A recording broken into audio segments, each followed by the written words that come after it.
Hi again, it's Cinnamon, and today I'm budgeting my first paycheck of October. But before I get into that, I wanted to start on the income versus expense page and go into some other sources of income I've already gotten this month outside of my normal paycheck. I really like budgeting the moment something hits my account, so I've already budgeted these sources of income into my next month's holding category, so you won't see them in my ready to assign today. And that's why I wanted to go over it on this page to give a clear picture of all my sources of income and how things are adding up. So starting with cashback, I got $20 in cashback this month, which is half what I got last month and one third of what I got the month before. I don't really know why I'm getting less cash back, but it also doesn't bother me. I kind of just don't pay attention to it and try to use my card for as many things, as many purchases as possible. But I don't really gain cashback stuff at all, so I'm not really bummed about it. What I'm super excited about though is that I got $81 in interest, which is like something I do actually pay attention to and try to maximize. So I try to stay in a high interest account. I have two, and I do move between them when the interest rates between them are actually different. On top of that, I also do most of my spending with my card, not only because it does have cash back, but also because that lets me keep the money in my savings account for longer instead of having to keep it in my checking account. In the savings account, it actually can accrue interest daily. So even if I pay off my credit card, in a few days or something, I can still get the benefit for that money just sitting in there for an extra 3 or something days. And usually it's sitting there for an extra either 2 weeks because it's, something that I got with my paycheck, or an extra 4 weeks. So it does make a difference. Finally, and I might have jumped the gun saying like what I'm super excited about is the interest, because what I'm actually super excited about is getting $150 in work reimbursements.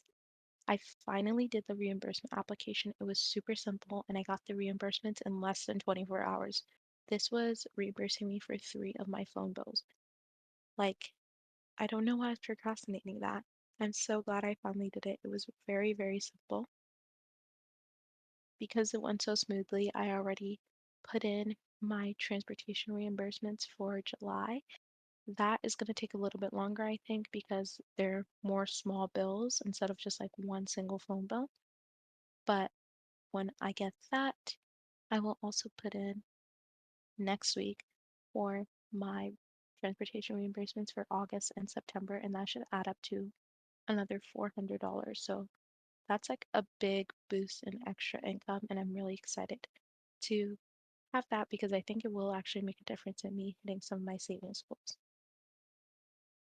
Since I've covered my extra sources of income, I can get into budgeting now.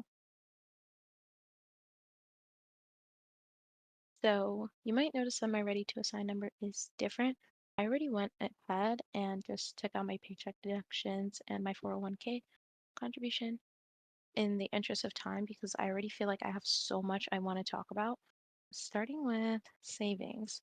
I was trying to hit both stretch goals at the same time, but now I think I'm actually going to stick to maybe my 50% goal because I do have some upcoming medical expenses, and I don't want to make too big a deal out of like hitting a certain savings rate when I feel like I'm already doing pretty good in that category. And it's good for me to be flexible with myself, especially when it comes down to like I am just like paying for medical expenses. I do have a medical emergency savings account that I could use as well, but I don't like the idea of like taking from my emergency fund.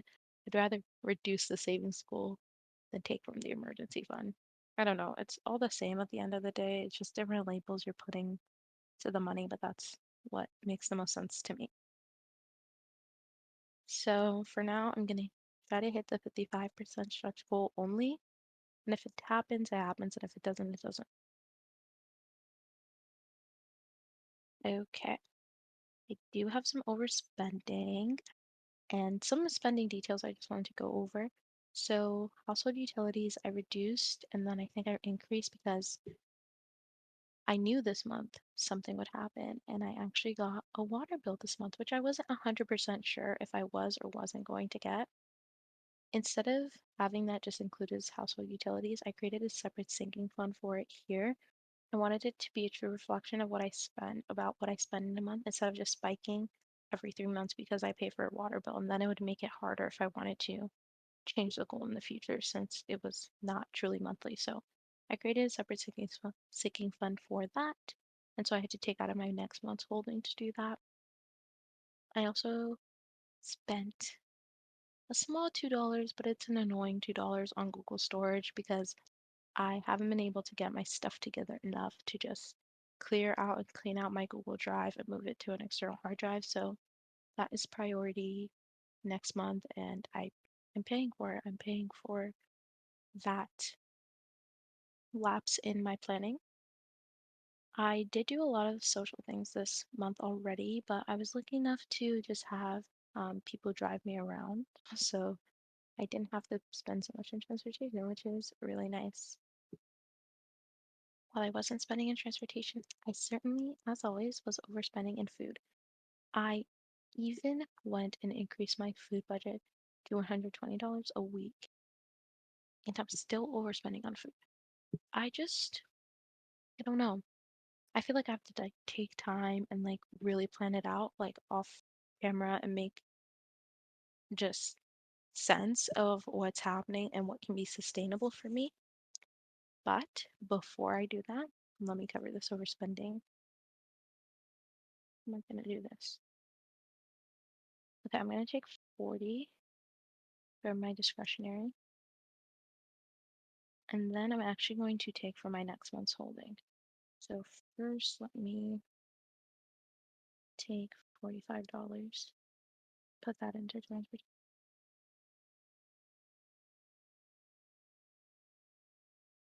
And next, let me take 120 and put that into diet.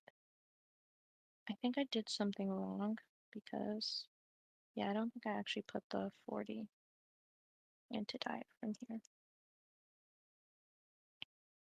That's odd. I'm going to be interested in watching that over to see why that ended up like that, if I just forgot to press the button. Okay, changing the notes so I can keep track of what I'm doing. So this will cover the last 2 months of food for me.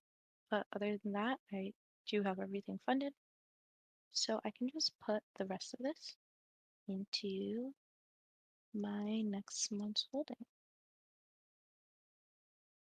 I know the like usual ynab way of doing things is going into the next month itself and actually like putting things and assigning things into categories at the time. I'm not going to do that because I like to like see this progress pretty simply, and I would just like to, press the one button when the time comes and fund everything when it makes sense.